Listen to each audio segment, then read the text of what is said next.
reactors. When pressed, he smirked and said, "If I tell Congress, they'll leak it before I even act." The line sent shockwaves through Washington. It wasn't just a slip, it was a declaration.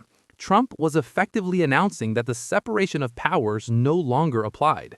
He cast himself as the sole decider, a man who could unleash American firepower whenever he deemed fit, without restraint, without accountability. To his critics, this was the clearest evidence yet that Trump saw the presidency not as a constitutional office, but as a personal instrument of dominance.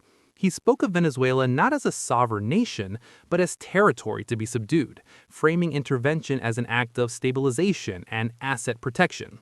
Behind those euphemisms lay the old imperial motives: oil, influence, and control. When asked about China's involvement in Venezuela, particularly reports that a Chinese delegation had met with Nicolás Maduro days before the strike, Trump brushed it off. He mocked Beijing's diplomacy, calling it amateur hour, and then added, with a grin, "If we want to act again, we will. No one can stop us." That phrase, "no one can stop us," echoed through newsrooms and foreign ministries alike.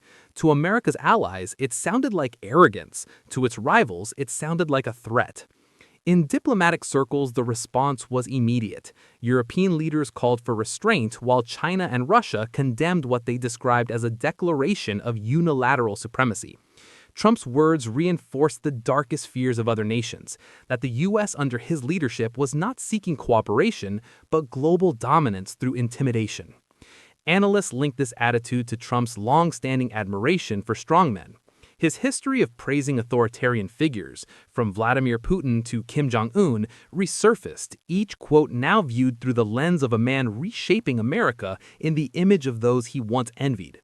He had said of Putin, "He runs his country, and at least he's a strong leader. We've got killers too. You think we're so innocent?" That remark, once dismissed as rhetorical swagger, now stood as a manifesto.